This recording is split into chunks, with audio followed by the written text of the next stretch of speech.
Olá, querido estudante! Tudo bem com você?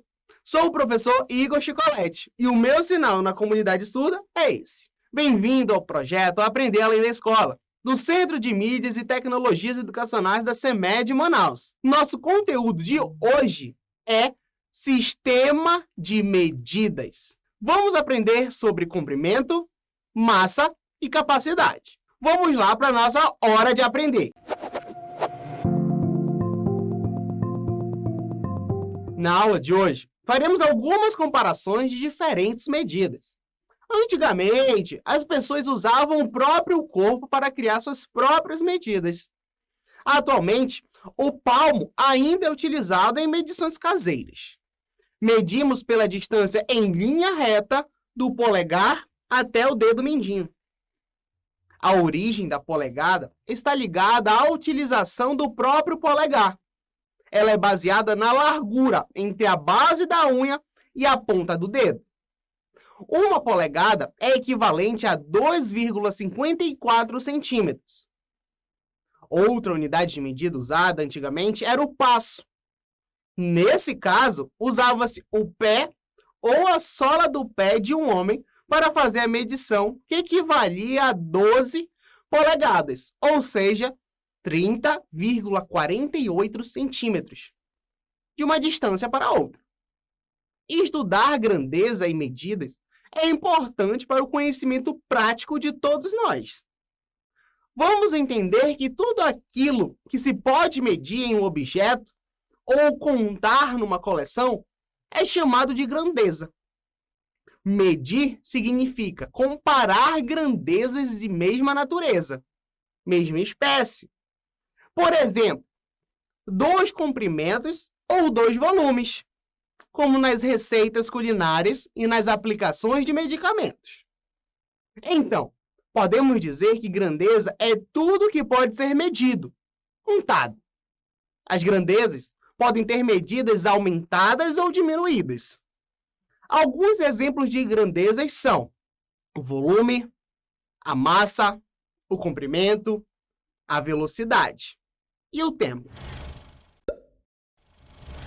Quando comparamos volumes, distâncias ou pesos, estamos realizando ações do nosso cotidiano. Podemos entender o que é algo longo ou algo curto, pesado ou leve. O que utilizamos para medir é conhecido como unidade de medida. Então, medir é fazer comparações, pois só se pode medir algo comparando com outro objeto da mesma natureza, que é a unidade de medida. Portanto, medimos comprimento com um outro comprimento. O metro é a unidade de medida mais importante para medir comprimento. Podemos medir vários objetos usando o metro, como a mesa da nossa casa, a quantidade de cerâmica que podemos utilizar para a colocação de um piso, construções de casas, prédios, medições de terrenos, compras de tecidos, fitas, objetos curtos e compridos, altos e baixos, dentre outros. A massa. As medidas de massa são usadas quando queremos definir a quantidade exata de massa de um determinado corpo. No dia a dia, utilizamos o quilograma e o grama para medir a quantidade de massa em alguns objetos. No nosso cotidiano, usamos a palavra quilo para nos referenciar ao quilograma. Ele tem a representação pelas letras kg. O instrumento utilizado para medir a massa é a balança. O litro é a medida de capacidade muito comum no nosso cotidiano, pois refrigerante, água, leite e sucos e muitos outros são medidos em litros. A unidade padrão para essa grandeza é o litro. Os instrumentos de medidas são de grande importância para várias áreas de trabalho, pois ajudam a verificar a exatidão das variações necessárias para que tudo fique corretamente medido. As unidades de medidas são padronizadas em todo o mundo. Por exemplo, se você utilizar uma medida em metro, ela será a mesma em qualquer lugar, ou seja, em qualquer país. Se temos um instrumento de medição que funciona bem, podemos ter maior controle na produção de qualquer produto. O peso, a altura, o quilo devem ser exatos para atender ao mercado dentro das especificidades que esperamos dessas medidas. Agora que já conhecemos o sistema de medidas não convencionais e convencionais, vamos colocar em prática o que aprendemos em nossa aula com a hora da atividade.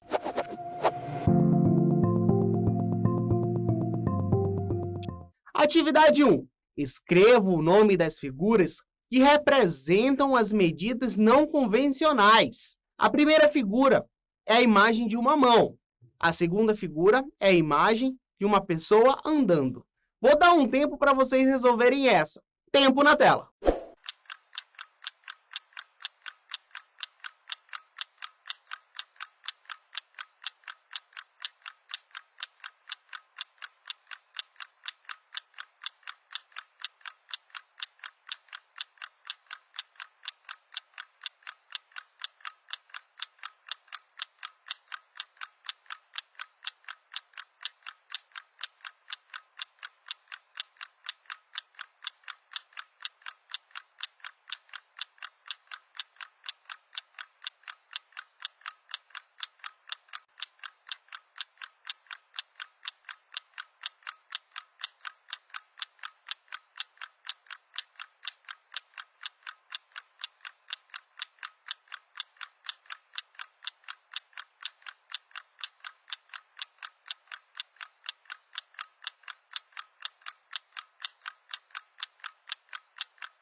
A resposta da atividade 1 é a seguinte. A primeira figura, que é a figura de uma mão, ela representa o palmo. A segunda figura, que é uma pessoa andando, ela representa o passo. Vamos lá para mais uma atividade. A atividade 2 diz o seguinte. Observe as pessoas na fila do caixa eletrônico. Circule o adulto mais alto e faça um X no mais baixo. Vou dar um tempinho para vocês resolverem essa, hein? Tempo na tela.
A resposta da atividade 2 é a seguinte.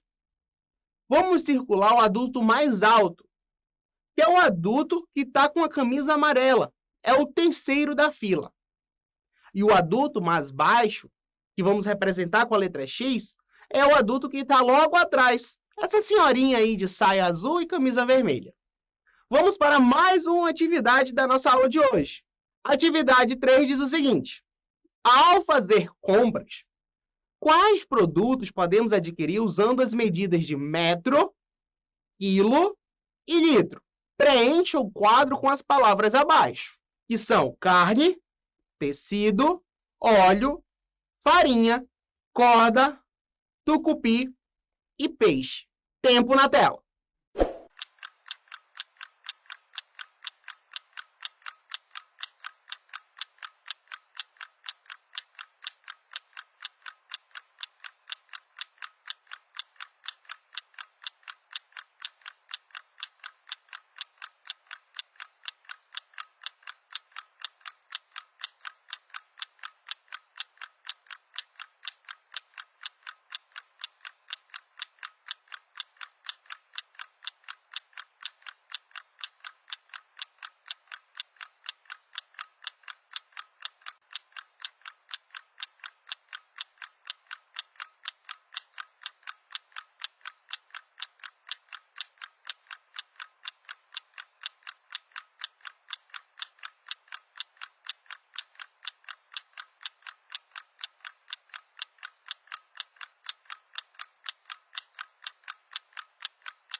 A resposta da atividade 3 diz o seguinte: com o metro, podemos comprar tecido e a corda.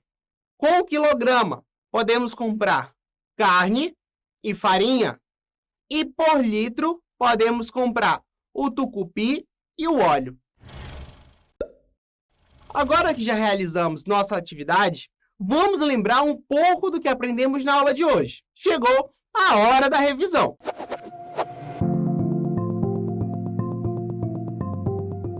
Na aula de hoje, estudamos o sistema de medidas não convencionais e a noção de medidas convencionais. Você aprendeu que medir é fazer uma comparação. Não se esqueça, só se pode medir algo comparando com algo da mesma natureza, que será a unidade de medida. Portanto, é importante lembrar que medimos o comprimento com outro comprimento. É importante saber também que a escolha dos instrumentos de medição depende do que se quer medir. Podemos entender que, dependendo da unidade de medida usada, palmos e pés, por exemplo, podemos ter diferentes respostas na medição de algo. Por isso, a necessidade de padronização do sistema de medidas. Espero que você tenha entendido a aula de hoje. Tente fazer mais exercícios para fixar o assunto sobre o sistema de medidas.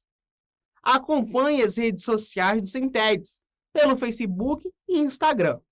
E assista também pelo YouTube essa aula e as aulas anteriores, caso tenha necessidade. Um grande abraço e até a nossa próxima aula. Tchau, tchau!